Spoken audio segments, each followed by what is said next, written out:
sa kanyang panahon. Pangarap ng bawat magulang sa kanilang anak ang pinakamabuting kapalaran. Kaya naman sila'y inaakay sa tamang daan.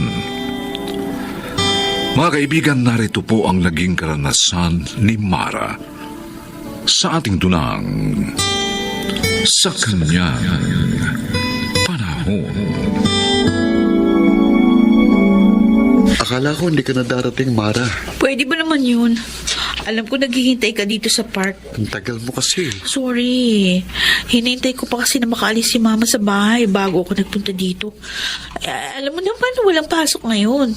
Kaya wala akong may dahilan sa kanya para lumabas ng bahay. Kahit kasi sa mga kaibigan ko, sinusubaybayan niya rin ako.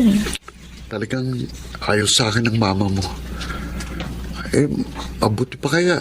Magtanan na lang tayo. Ha? Kapag isawa na kita, hindi na niya tayo mapaghihiwalay. Pero nag-aaral pa ako. Tsaka, wala ka pang trabaho. Umaasa ka pa sa tatay mo na nasa abroad. Madali lang maghanap ng trabaho kapag magkasama na tayo. At saka, hindi naman tayo matitiis ng tatay ko. Tutulungan tayo noon. Ano, payag ka? Bigyan mo muna ako ng pagkakataon para mapag-isipan yung sinabi mo.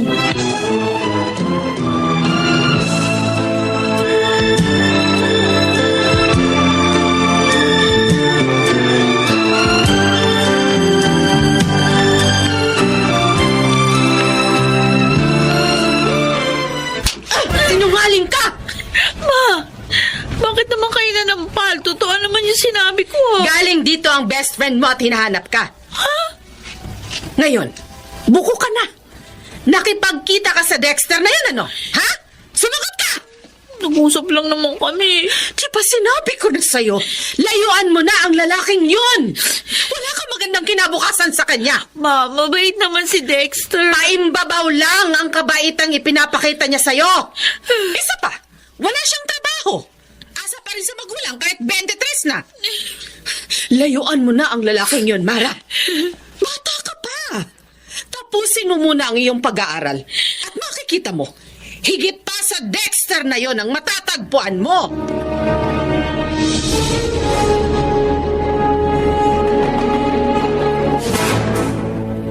At kaya pala narito ka para magpalipas ng sama ng loob kay Mama. Sobra naman kasi siya, Ate Rubina.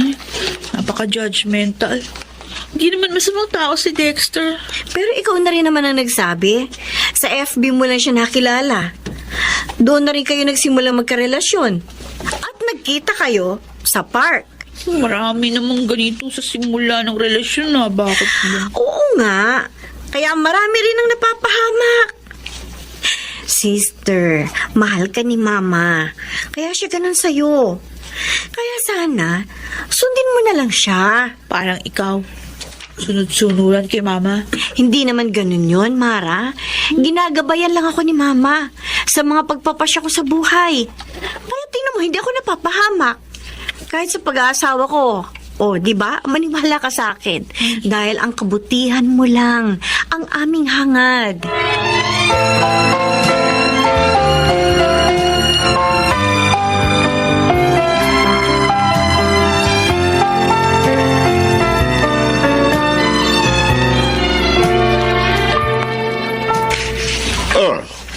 Napasal ka, Oring. Kuya Gaston, gusto ko kasi sanang hingi ng tulong mo. Anong tulong? May problema ako sa aking bunso. Bakit? Nagpapabaya na ba sa pag-aaral si Mara? Actually, nagsisimula nang bumaba ang grades niya. At yun ay nang makilala niya si Dexter. Oo. May boyfriend na pala ang pamangkin ko, ha? Oo. Di siya tulad ni Robina na nagtapos muna ng kolehiyo bago nag-boyfriend. Taga saan naman yung nobyo niya? Ewan ko. Di ko alam. Pero yung lalaki, nakilala lang niya sa FB at walang trabaho. Mahirap yun. Maraming kabataan ngayon ang napapahamak dahil sa pakikipagnobyo sa lalaking hindi nila lubos na kilala. Kaya nga gusto ko magpatulong sa'yo, kuya. Para naman maiiwas natin sa kapahamakan ng pamangkin mo. Alam ko na ang gusto mong gawin ko. Okay, sige. Bigay mo sa akin ang picture ng lalaki, pati na ang mga impormasyong alam mo tungkol sa kanya.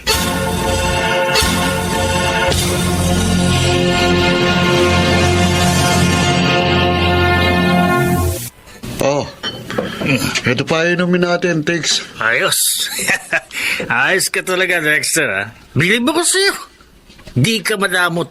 Lalo na kapag may malaki kang kita. Siyempre naman, sanggang dikit tayo eh. Ay, yung nga pulang siyota mo, kumusta na? Ha? Yung nakilala mo sa FB? Okay lang yun. Malapit ko na siyang makuha.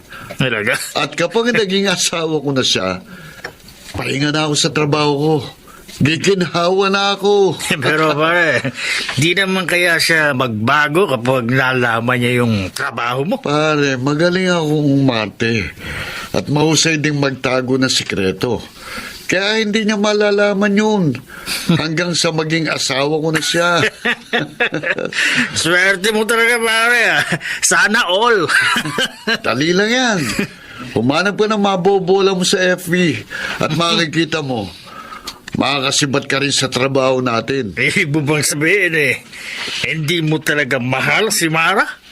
Ginagamit mo lang? Na, wala sa akin yung pagmamahal.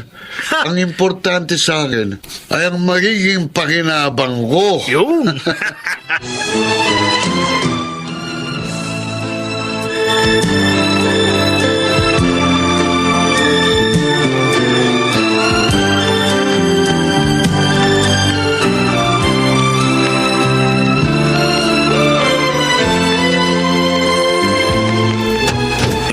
Kuya Gaston, halika, tuloy ka. Salamat, Ring. Maupo ka. Naparito ako dahil sa hiningi mong tulong sa akin. Nakapag-imbestiga ka na, kuya? Kumusta? Anong resulta? Tama ang kutob mo, Ring. Ha? Hindi nga mapapabuti ang pamangking ko sa nobyo niya ngayon. Ano bang natuklasan mo? Sabihin mo na sa akin. At pagkatapos, sasabihin natin ito kay Mara.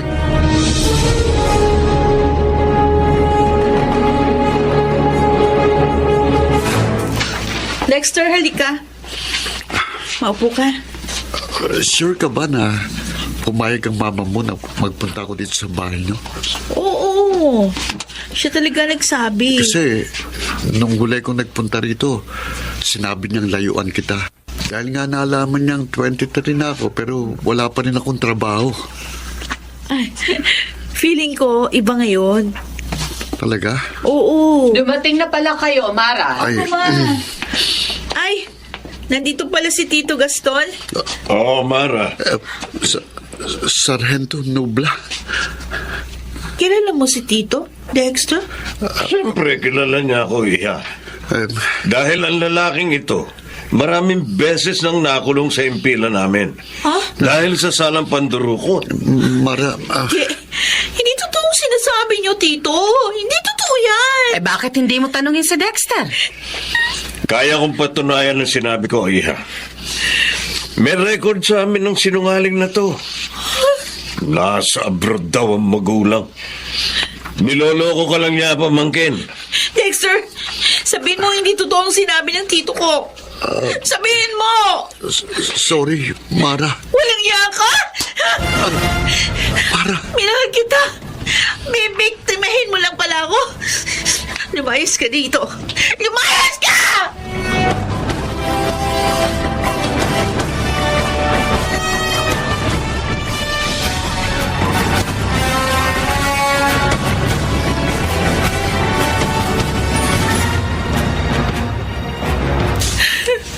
Ang sama mo, Dexter.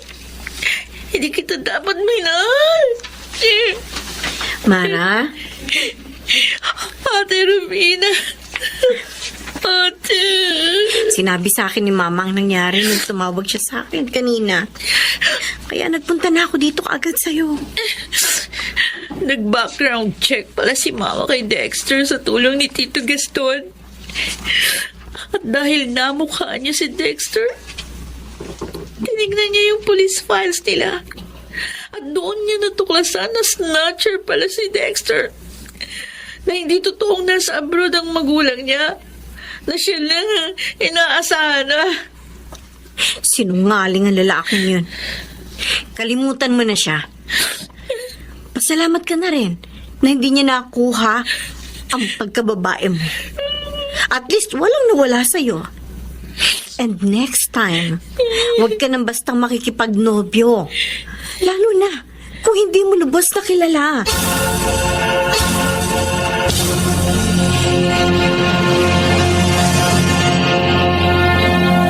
Kuya Gaston, Oh, narin ba si Ate Adelfa?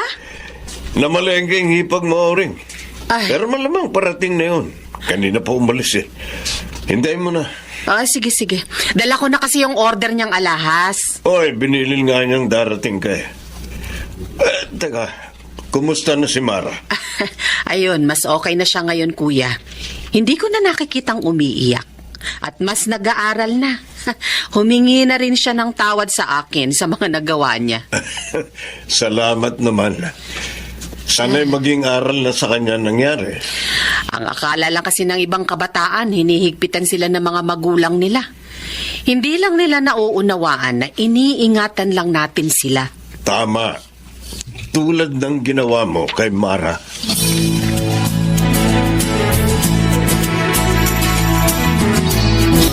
Wow, ang ganda ng sister ko. Bagay sa'yo ang dress mo, ha? Thank you, Ate Rubina. O, saan naman ang punta mo niyan? Papasok na siya sa office, anak. After graduation kasi, nag-apply na siya agad ng trabaho. At ayun, natanggap naman siya agad. Talaga? May trabaho ka na? Oo, ate. Magagamit ko na yung kurso ko. Ngayon na nga ako magsisimula. Ay, congratulations! Thank you. Mabuti na lang, nailigtas ako ni Mama at Tito Gaston kay Dexter. Hindi ako napahamak.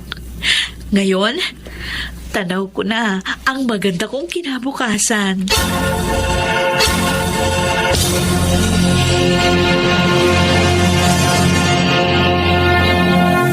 Sa kanyang panahon, may mga taong ginagamit na lisensya ang kanilang katandaan upang maituwid ang kanilang kamalian. Ganito po ang naging karanasan ni Annalyn sa ating dunang sa kanyang panahon.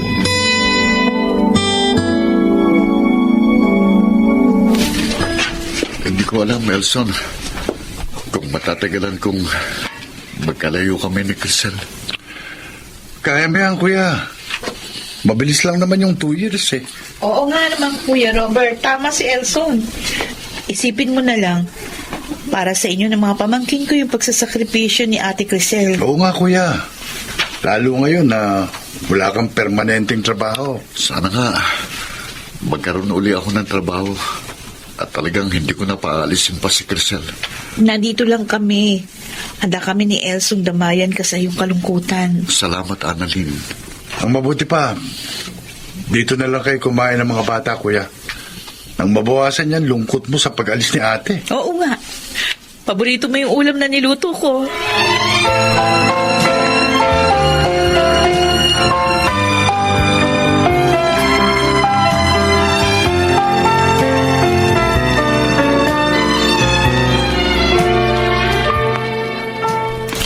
Salamat sa pag-aayos niyo ng banyo ko, Omeng, ha, Robert?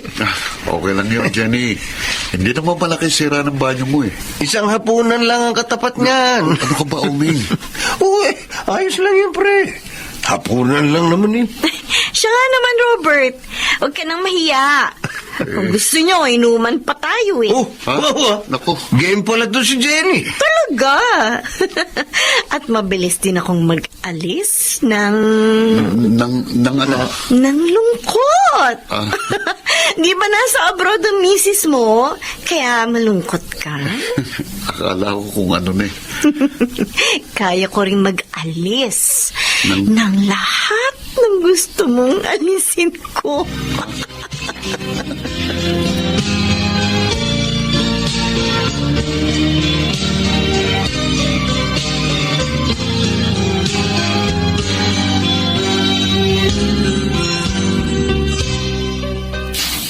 Ate Crisel, kumusta ka naman dyan? Heto, pinipilit pa rin kayanin ang lungkot. May good news ako sa'yo. Si Kuya may trabaho na. Nabanggit nga niya nung huli ko siya makausap. O kaya lalo na kayong makakaipon, ha? Yan naman talagang ibig ko mangyari eh. Kaya lang, Annalyn, nag-aalala ako eh. Saan? Baka dahil sa pangungulila, mambabae kuya mo. Ano? Maraming pangyayaring ganon, di ba, Annalyn? Inaaliw na namin si Kuya. At inaasikaso ko rin yung mga anak nyo. Maraming salamat sa inyo, ha? Sana nga, huwag kaming matulad ni Robert sa ibang pamilya ng mga OFW na nawawasak. Dahil nagluko yung isa. Ayoko mangyari sa amin yun. Hayaan mo, ate. Palagi kong paaalalahanan si Kuya. Kahit na kapatid niya ako, ha? Hindi ko siya kukonsintihin pag ginawa niya yun.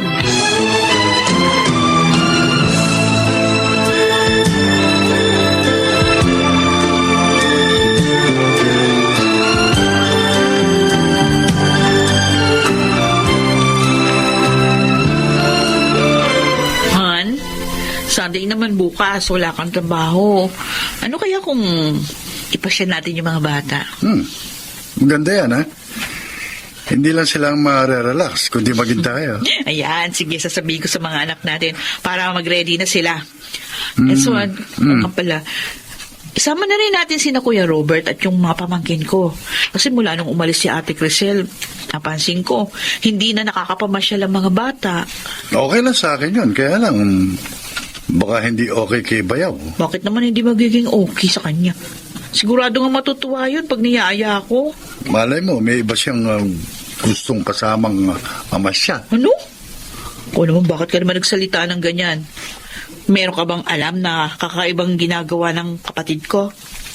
Siguro nga dapat malaman mo na eh. Para mapagsabihan mo si Kuya. Sakaling mailigtas mo siya sa kapahamakan. Bakit ano ba yun? Sabihin mo na. Para hindi ko nabibitin ng ganito. Kapatid mo, Ano? ng bababae. Baka naman nagkakamali ka lang dyan, Elson. Hindi. Dahil maraming beses ko na silang nakitang naglalampungan ni Jenny. Ano? Diyos ko, bakit ginawa yun ni Kuya? Kawawa naman si Ate Crisel. Mahal na mahal pa naman siya. Gusto ko sana kausapin si Kuya Robert, kaya lang baka masamain niya. Ang mabuti pa siguro, ikaw na ako mausap sa kanya. Baka sakaling makinig siya sa'yo.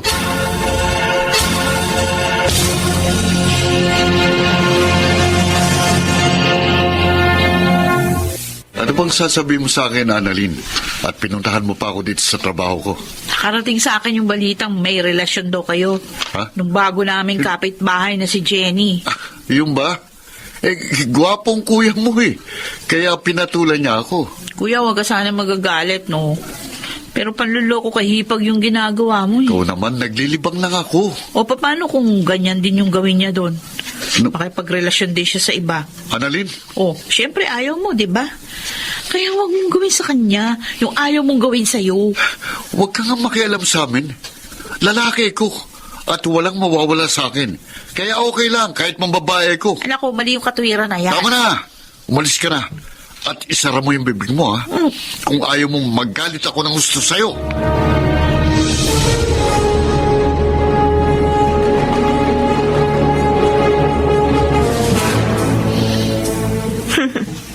Parang alam ko na kung bakit ka narito sa bahay ko, Annalyn.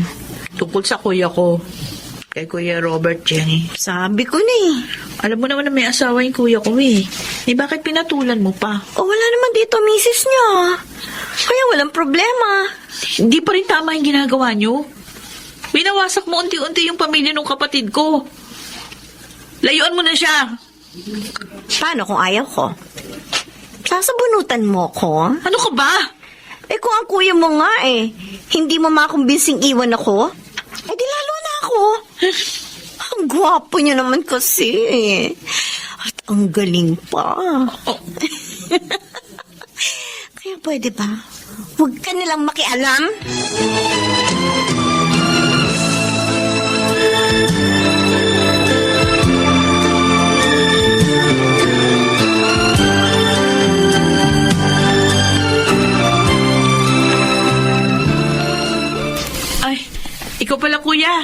Napasyal ka. Walang yako.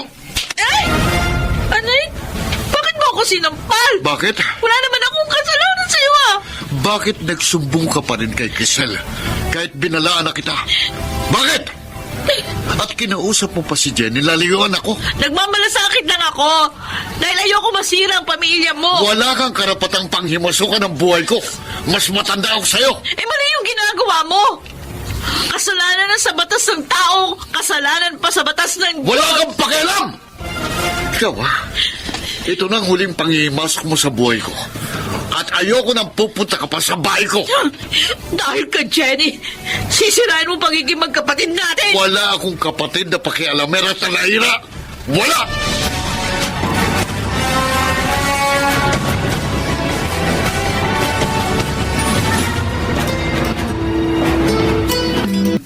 Maganda yung movie na yun eh. Pambihira. Nanood na tayo ng comedy film. Malungkot ka pa rin. Pasensya ka na, Elson. Naalala ko lang kasi si Kuya. Ilang buwan na rin wala akong balita sa kanya. Kasi nga, pinangangatawanan na niya ang relasyon niya kay Jenny. Sayang ang mahigit 12 years na pagsasama nila ni Ate Crisel. Kanya! Ano po? Ang kuya ko na aksidente?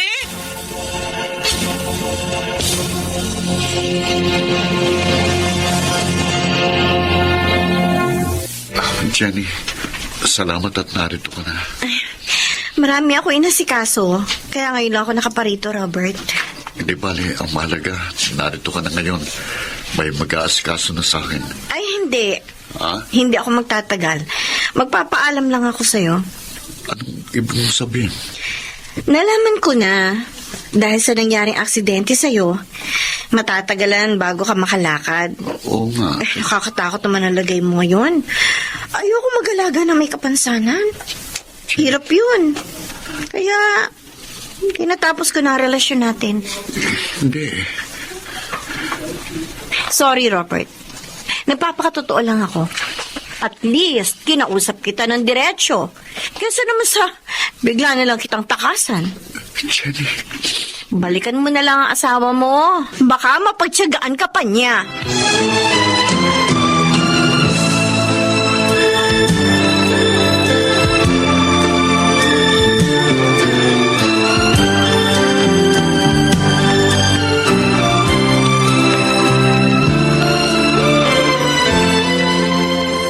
Kuya Robert, nalaman ko nangyari sa'yo. Kaya ako nagpunta. Kahit nagalit ka. Nakita ko rin si Jenny lumabas dito. Iniwan na ako ng walang yan yun. Tama ka. Isang malaking pagkakamaling ginawa kong pagpatol sa kanya. Dahil doon nawasak ang pamilya ko. Maging ang samahan natin bilang magkapatid. Magpasalamat ka na rin. Nakusa kang iniwan ng babaeng yun. At buhay ka pa rin. Maitutuwid mo pa ang mga pagkakamali mo sa buhay. Patawarin mo ako, Annalyn. Dahil sa kahibangan ko, napagbuhatan kita ng kamay. Kinalimutan ko na yung kuya. Huwag ka mag-alala. Aalagaan kita. Makakalakad ka uli. Salamat, kapatid ko. Kakausapin ko rin si Ate Crisel. Nabigyan ka pa niya ng isa pang pagkakataon.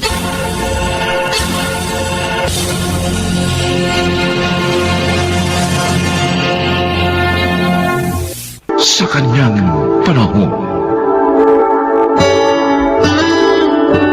Paano nga ba ang muling pagbangon mula sa isang maling desisyong pinaninindigan? Mga kaibigan, narito at ating pakinggan ang naging karanasan ni Tony sa ating dulang sa kanyang panahon.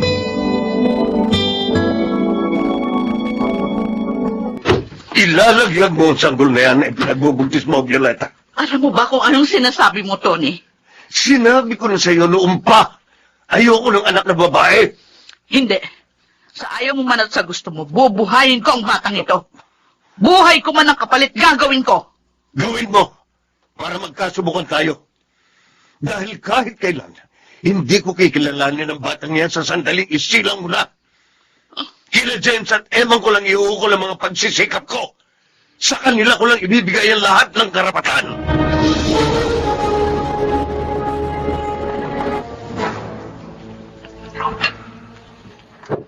Oh, Tay, inumin niyo na itong gamot ha, para sa alta presyon. Ilang beses ko ba sasabihin sa iyo na huwag mo na akong aasikasuhin? Dahil wala kang obligasyon sa akin. Pero kailangan ko pong i-monitor ang blood pressure niyo araw-araw. Para kung mataas man, makakagawa tayo ng paraan para mapababa ito. Alam ko, paraan mo lang ito ng pagganti. Para sumbatan ako ng konsyensya ko sa mga naging kasalanan ko sa iyo. Tay, nurse po ako. At kung kasama sa sinumpaan kong tungkulin ang pagsiservisyo ko sa sino mang nangangailangan ng tulong, kayo pa ba naman na ama ko ang hindi ko mapagsisilbihan?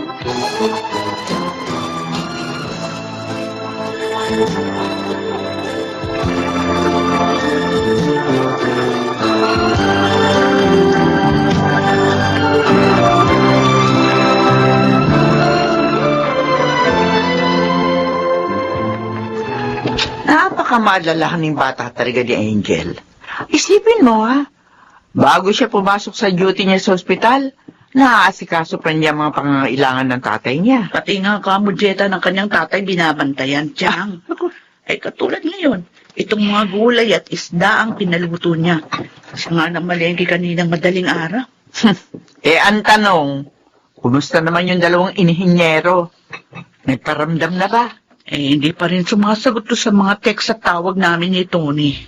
Ano ba naman kasi yung magkapatid na yan? Abay, huwag nilang sabihin na hindi nila alam na ang papauwi rito. Hindi bali sana kung nasa ibang bansa sila eh. Nandito sila sa Pilipinas at may mga sasakyan naman sila para imposibleng hindi sila makarating dito. Nagdaramdam na nga yung matanda. Madalas, laging negatibo kung mag-isip. Ha? Siguro daw, kung pantay na yung kanyang mga paa, tsaka lang may iisipang umuwi, sina James at Eman. Ay, Jesus Maria Joseph. Pagliwanagin mo nga isip ng asawa mo, Violeta. Huwag na huwag ka mo siyang patangay sa depresyon. Abay, napakabata pa niya para isipin ng kamatayan.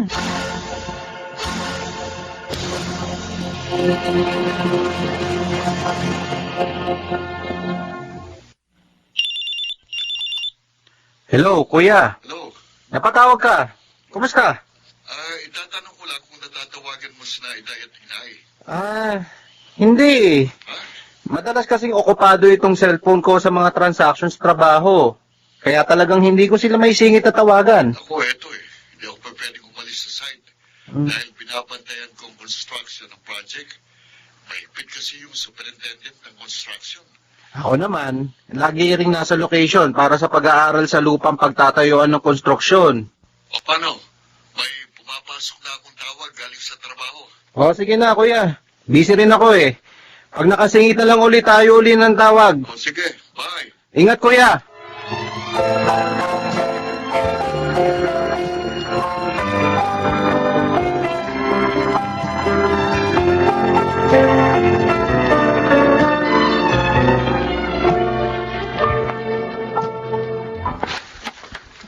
Tony, bakit hindi mo ginalawang pagkain inihanda sa ni Angel? Kailan ba titigil ang anak mong yun sa pangungonsensya sa akin? Hanggang sa makita na niya ako naninigas dito sa wheelchair na kinakuupuan ko? Bakit ba ang hirap mong abutin? Ang taas-taas mo. Hanggang ngayon, pilit mo pa rin nilalagyan ng mataas na paderang pagitan ninyo ni Angel. Kung hindi mo siya pilit na isinilang, wala sanang paghahambing sa pagitan niya at ng mga kuya niya. Hindi ko rin sana mararamdaman ang malaking pagkukulang ni na James at Eman. Kabaliktaran ng mga inaasahan ko nang ibigay ko lahat sa kanila. O ngayon, mismo sa sarili mo nang galing, inamin mo na nabigo ka sa mga inaasahan mong maibabalik sa'yo ni na James at Eman. Hindi lang yung tagumpay nila sa pera, Violeta. kundi yung malalim na relasyon noon sa mga pagitan namin nung mga bata pa sila. Hanggang maging ganap silang mga tao pero lumayo na silang lumayo. Hello, Kuya James. Eman, Tatawagan din talaga kita dahil sa text na natanggap ko kay Inay. patay na raw si Inay. Inatake raw. Kinumpirma mo ba? Tinawagan mo ba si Inay? Tinawagan ko pagkabasa ko ng text. Pero out of coverage area na ang cellphone niya. Hindi ko na makontak. Tinawagan ko rin pero cannot be reached na Ano plano mo, Kuya? Uwi ba tayo?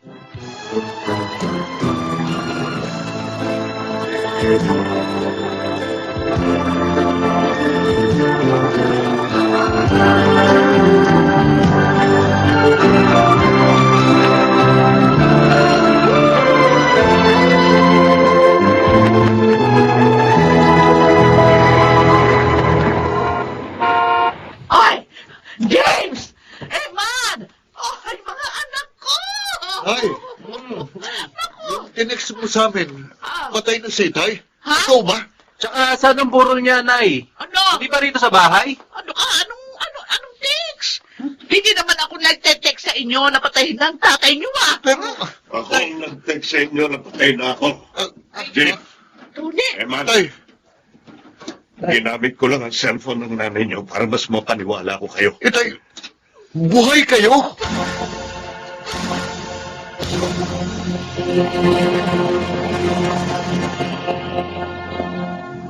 Itay, bakit yun naman kami niloko? Hindi ito maganda biro. Alam niyo ba na malaking perwisyo sa mga trabaho namin ang ginawa niyo? At kung pera lang ang kailangan nyo, sana sinabi nyo na lang agad sa text para nakapag-money transfer na lang kami sa inyo. Nakalimutan ko lang bang ituro sa inyo ang paglingon sa inyong pinanggalingan? Kung kaya hindi ninyo alam ang daan pabalik sa lugar na inyong kinagisnan? O masyado na ba kayong abala sa pagpaparami ng inyong mga pera? Kaya nakalimutan nyo na rin kami bilang mga magulang. Itay, ikaw na rin ang nagturo sa amin na pahalagahan namin ang aming mga trabaho. Dahil itong sasagot sa aming mga pangangailangan at hinaharap. At para maging financially secured kami. Kaya nga habang may kasiguraduhan ng aming mga trabaho, sinasamantala namin tay. Yun. Ginagawa namin ginto ang bawat oras. Pero hindi ang paglimot ninyo sa amin ng inyong ina ang dapat na maging kapalit ng inyong mga pagmamadali sa pagkita ng pera. Pinalaki ko man kayo sa sinasabi ninyong mga pananaw. Hindi sa pagtalikod sa mga taong nagbigay sa inyo ng buhay.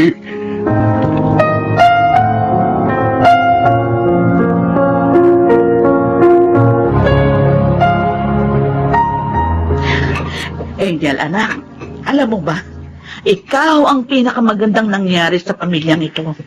Dahil ikaw ang nagbubuklod sa amin sa mga sandaling nagkakawatak-watak ang aming mga damdamin. Totoo ang sinabi ng nanay mo, anak.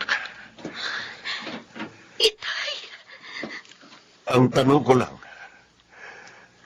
bakit ba hindi mo na ako pinupuntahan sa kwarto para pilitin akong uminom ng gamot? Saka yung healthy diet ko, hindi mo na ako ipinamamalengke. hindi niyo na po ako itataboy kapag paiinumin ko kayo ng gamot niyo. At saka, hindi na po ninyo itatapon ang mga pagkain. Ianda ako. Para sa Siyempre inyo. naman. Siyempre, anak. Lalo pat bunso ko ang nag-e-effort na makarecover ako sa sakit ko. Aba, hindi naman kami pwedeng umalis kay Eman. Hanggat hindi namin isang problema ng lubos kay Itay. Tay, sorry na ha. Promise, maglalaan kami ng mga araw para palagi kaming makauwi rito sa bahay. Promise yan, Kuya Eman, ha? Mm-hmm. Aba, marami rin kayong utang na promise sa akin ni Kuya Jay. Ay, Pepe, sa akin din. Marami kayong pangakong hindi tinupad. Kaya dapat lang, nasingiling ko kayo, mga linti kayo. Ngayon nandito na kayo. Oo naman po, Lolo Lucia. Sige, sabihin niyo pong lahat ang mga atras namin sa inyo ni Eman. Para bago kami umalis, maibigay na rin namin sa inyo yung mga hinihiling nyo. Ha? Talaga, mga apo? O naman, kababait talaga ng mga apo ko. walang mga kasimbait.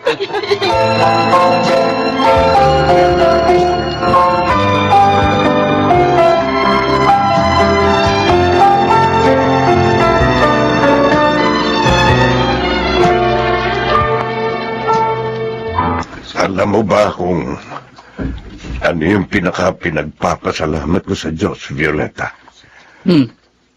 Walang iba, kundi ng pagkalooban niya ako ng isang asawang katulad mo na ipinaglaban ang mga paninindigan. Ang mahalaga lang naman sa akin, magiging kapakinabangan ng lahat ang kapupuntahan ng mga desisyon, Tony. Tulad ng ipakipaglaban mo ang buhay ni Angel. Doon ko hinangaan ang iyong katatagan. Hindi lang bilang isang babae, kundi bilang isang ina. Violet.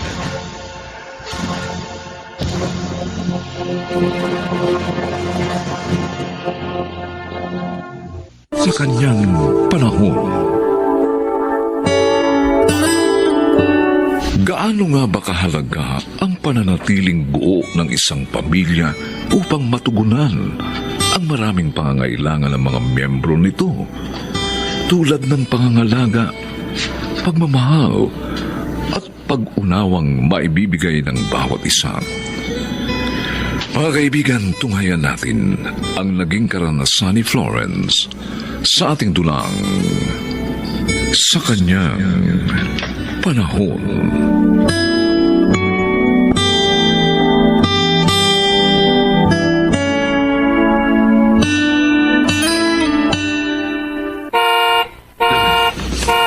Lola?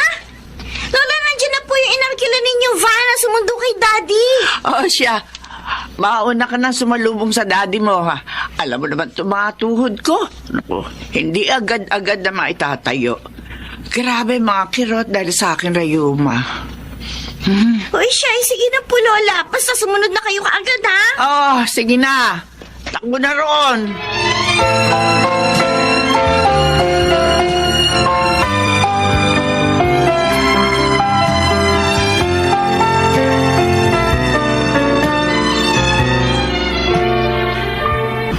Hindi ko akalain na ito pa rin palang inaanay na kwartong to ang daratnan ko rito. Oh, natural sa pagdaraanan ng mga taon, rumurupok ang mga kahoy, inaanay. Ay, naka. Hindi man lang din naipasimento mula sa perang ipinadadala ko.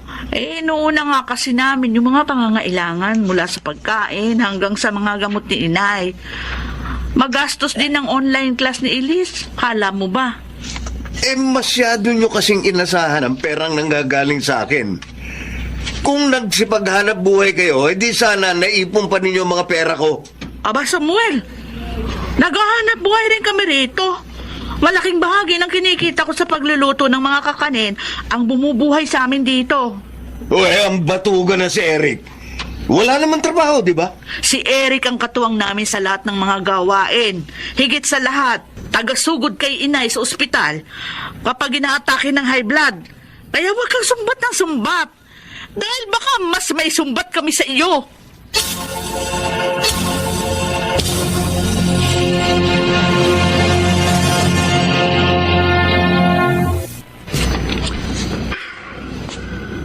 Manghang pa rin magsalita si Kuya Samuel. Parang siya lang ang may karapatang manumpat ah. Oh, Eric. Huwag mo nang pinapansin ang mga sinasabi ng kuya mo. Jack, magulo lang ang isip nun. Dahil sa naging biglaan niyang pag-uwi dahil nga sa pandemya. Yung naiwang jeep ni Itay, na pinamamasada ko, na ibinenta niya para makapag-abroad siya. Mayroon ba siyang narinig sa akin? Maaaring hirap din siyang isipin na magiging buhay niya rito. Ngayong wala na nga siyang trabaho. Lalo pa magkukulehiyo na si Elise. Masyado siyang palakwenta at palasumpat. Sino sa palagay niyang sumasagot sa mga pangangailangan ng anak niya rito? Kaya nga siya iniwan ang asawa niya. Dahil masama ang ugali niya.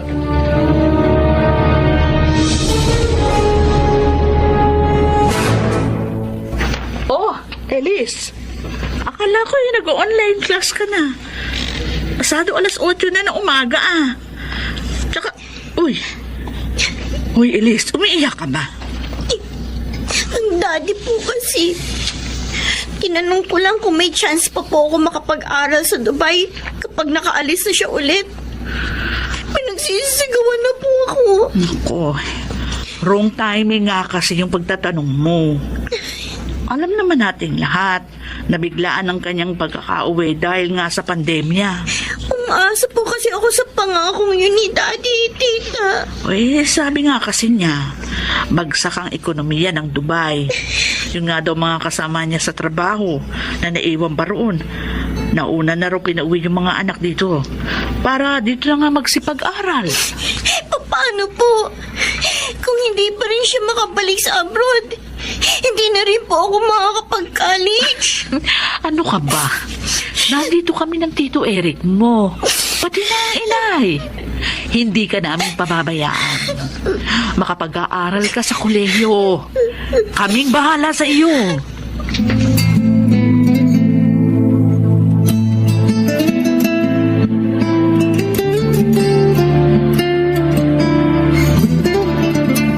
Bawiin mo sinabi mo, Eric.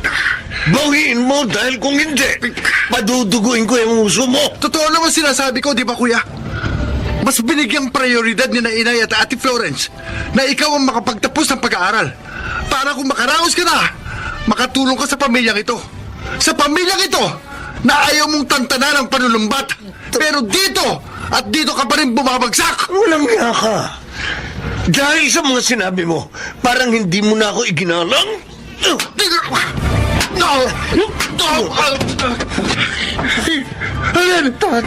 Yung mga perang ayaw maalis sa panulumbat mo. Higit sa mga yun, pagkalingat pag-aasang pilit namin idinudugtong sa buhay ni Inay. Tito Eric, tawag po kayo ni Tita Florence. Si Lola po, bigla na lang po nawala ng malay. Kailangan po isugod sa ospital. Diyos ko, ang Inay!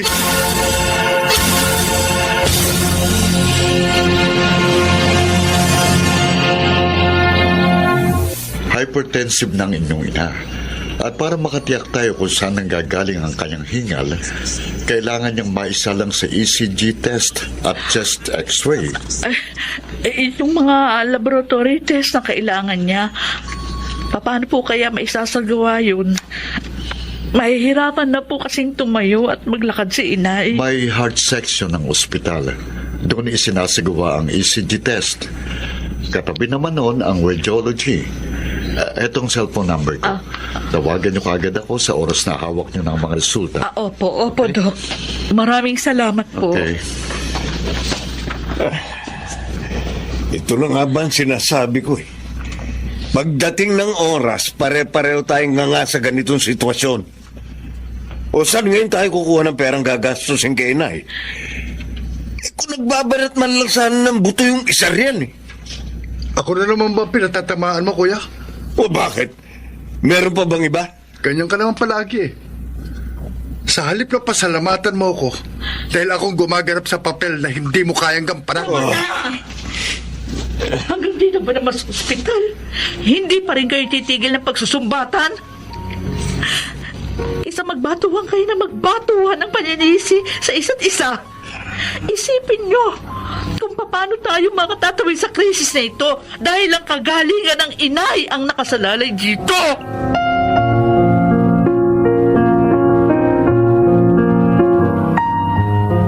Lola? Lola? Pinagtimpla ko po ulit kayo ng warm lemon water. O, eto po. Inumin nyo na. Naku naman, Apo. Talaga bang kailangan kong uminom tuwing umaga ng tinitimpla mong yan? Opo. Kaasim naman kasi. Nangingilo na yung mga ngipin ko sa tuwing iniinom ko eh. Lola, marami pong health benefits ang lemon water. Lalo na sa katulad ninyong nagpapalakas pa. Alam niyo po, dinagdagan ko pa talaga ang mga dasal ko sa Panginoon na maging maayos lahat ng mga resulta ng mga lab test nyo. At saka syempre, yung maging negative ang result nyo sa swab test. Pero alam mo, Apo, bukod sa mga pambobola mong yan, ang gusto kong malaman, kung nasaan ba yung daddy mo? Nagkasundo na ba sila ng Tita Florence mo? at ng Tito Eric mo.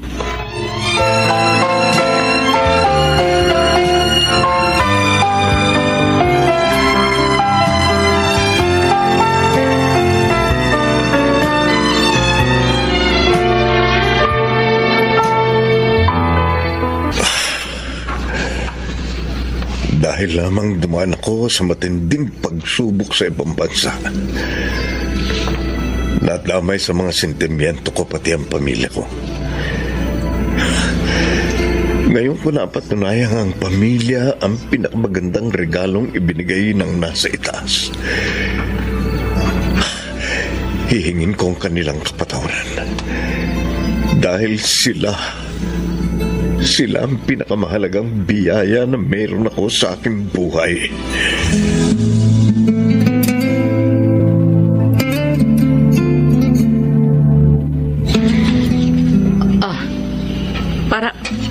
Para saan ka mo?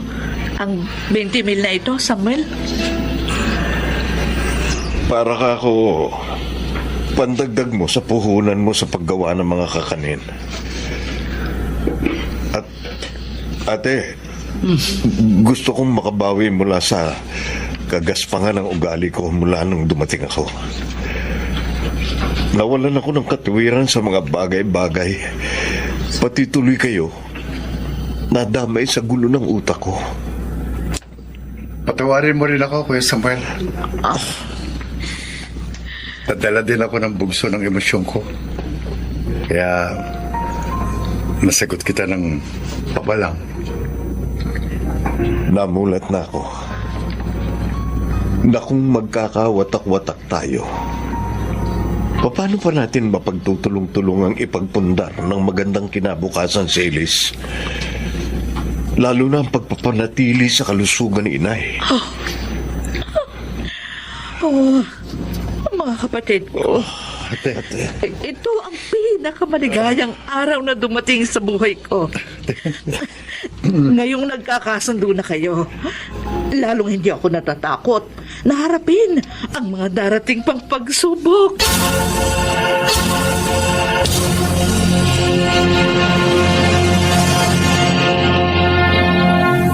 Sa kanyang panahon, hindi masusukat ang pagmamahal ng ina sa kanyang mga supling. Ngunit may pagkakataon na ang pagmamahal na yun ay nagdudulot din ng suliranin.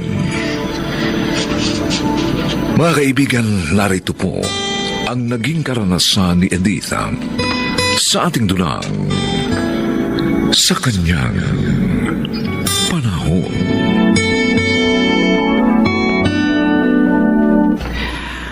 Ano naman ba nangyari sa inyong magkapatid?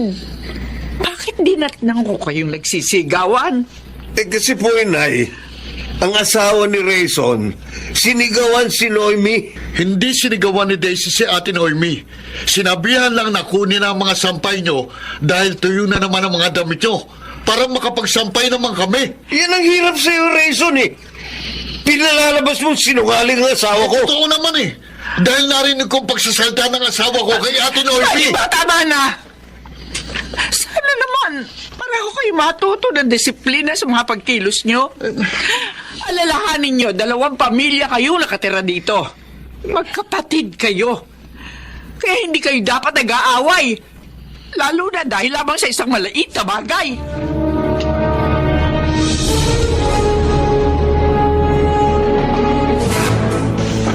Jason, kanina nakita ko, binila ni Nanay Edita ng laruan si Denden. Samantalang yung anak natin, walang binili. Oy, baka naman nakalimutan lang ni Inay.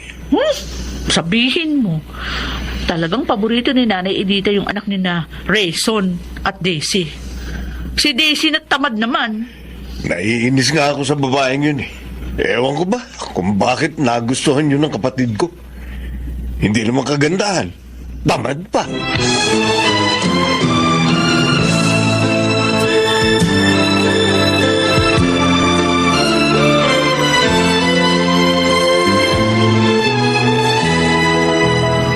Kaya mo pala binili ang manika na yan para sa anak na Jason at Noemi. Ay, oo, Kuya Pilo. Hindi ko kasi siya nabilan dito kahapon dahil kinulang yung pera ko. Alam mo naman, 2 na apo ko. Kaya dapat, pag binilang ko ng laruan yung isa, meron din yung isa. Para walang magtampo. Dapat kasi pinagbubukod mo na yung 2 mong anak eh. Para mapahinga ka naman sa mga intindihin. May pamilya na sila. At dapat tumayo na sila sa sariling mga paa. Mahirap naman kasi mangupahan. Baka hindi sila makaipon. Kawawa naman. Kaya titiisin mo na lang yung pag-aaway-aaway nila. Ganun ba? Magkakaayos din silang lahat. Lagi ko naman silang pinapangaral. Papasok ka na ba sa trabaho mo, Rayson? Oh, Daisy, Aga mo naman yata ngayon. mabuti na yun para hindi ako malate. Bakit ba? Linisin mo muna sana yung kalat ni Denden doon sa sala. Ano? Bakit akong gagawa nun? Nakita mong may trabaho ko. Bumangon ka na dyan at ikaw ang maglinis.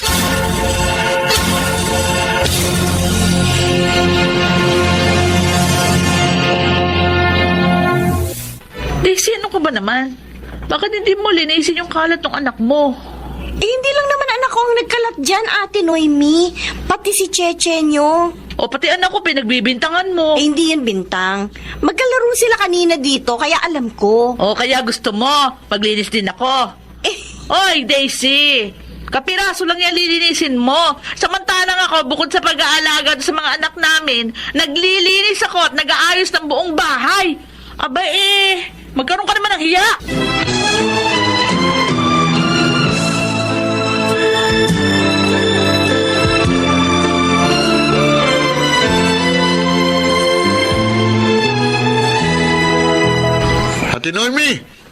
Ate Noemi, lumabas ka dyan sa kwarto nyo. Ate! Ba't ka ba nagsisisigaw, Rayson? Ba't mo sinisigawan ang asawa ko? Bastos ka! Mas bastos ang asawa mo. Siyang unang sumigaw sa asawa ko. Wala siyang karapatang gawin yun. Pati nang utusan si Daisy. Sobra ka magsalita. Kaya nagiging tamad si Daisy dahil kinukonsinti mo. At kaya naman nagiging akala mo kung sinong asawa mo dahil kinakampihan mo. Wala kang galang. Balik ko. Sinuntok mo ako. Ha? Akala mo hindi kita lalabanan. Ano? Walang yan. Ano ba kayo naman? Bakit kayo nagsusuntukan? Kasalanan ni na Rayson na Pinagtatanggol ko lang ang asawa ko sa asawa ni Kuya. Si Kuya una nanuntok na Sa halip na pagkasundiin niyo mga asawa niyo, dinaragdagan niyo pa ang gulo. Hindi ko naman kayo pinalaki masagulero. Hindi naman talaga tayo magkakaroon ng Nay, bakit mo? Day, ano nangyayari sa inyo? Hindi ako makaiinga.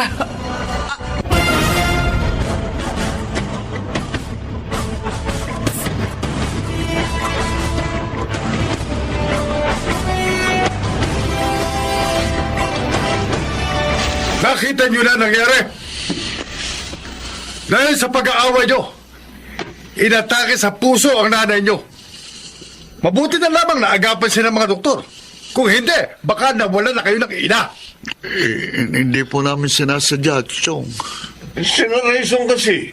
Ano kami? Tumigil na kayo! Baka gusto nyo ako bumugbog sa inyo. Kala ba nyo, porke matanda na ako, hindi ko kayo kayang bugbugin. Pareho kayong makampihin sa mga asawa nyo. Kayong dalawa, matagal na kayong may pamilya.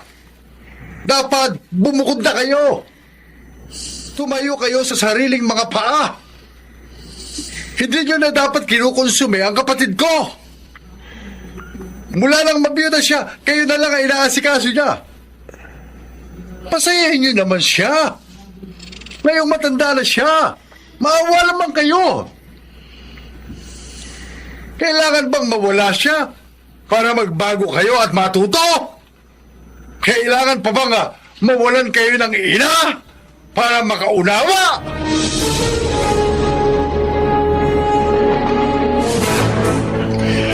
Rayson, Bukas, aalis na kami ng ate Noemi mo. Ha? Saan kayo pupunta? Nakakita ako ng murang paupahan malapit sa pinapasokan ko. Kinuha ko na. At bukas nga, lilipat na kami doon. Tama si Chong Pilo. Malalaki na tayo at may pamilya na. Dapat, tumayo na tayo sa sarili nating mga paa. Dapat nga, pasayahin na lang natin si Inay. Kuya Jason, Sana, kalimutan na natin ang mga pinagtalunan natin noon. Pasensya ka na sa amin. pasensya na rin kayo, kuya. Mali rin ako eh. Naging makampihin din ako sa asawa ko. Sorry, kuya. Pareho lang naman tayong naging makampihin eh. Kaya tama lang na magsimula na ulit tayo.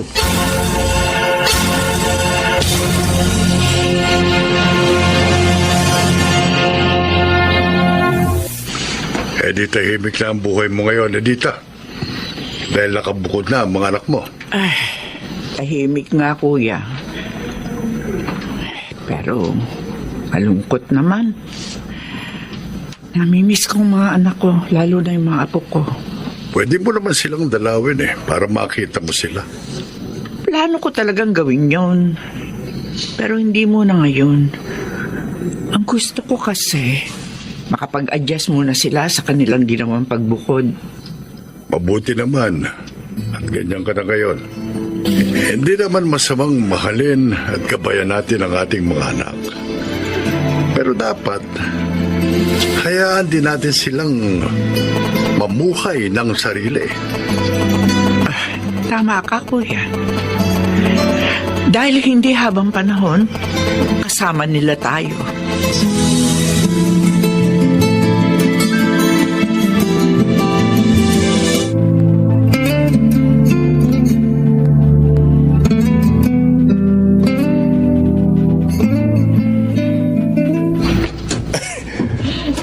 Nay, kumusta na ang pinakamamahal kong inay? Kumusta pa, Nay? Jason! Noemi! Salamat naman, ninalaw niyo ako. Kasama din po nila kami ni Daisy, Nay. Nay! May dala po kami mga pagkain. Ibig niyong sabihin, dito ko yung lahat kakain? Opo, Nay.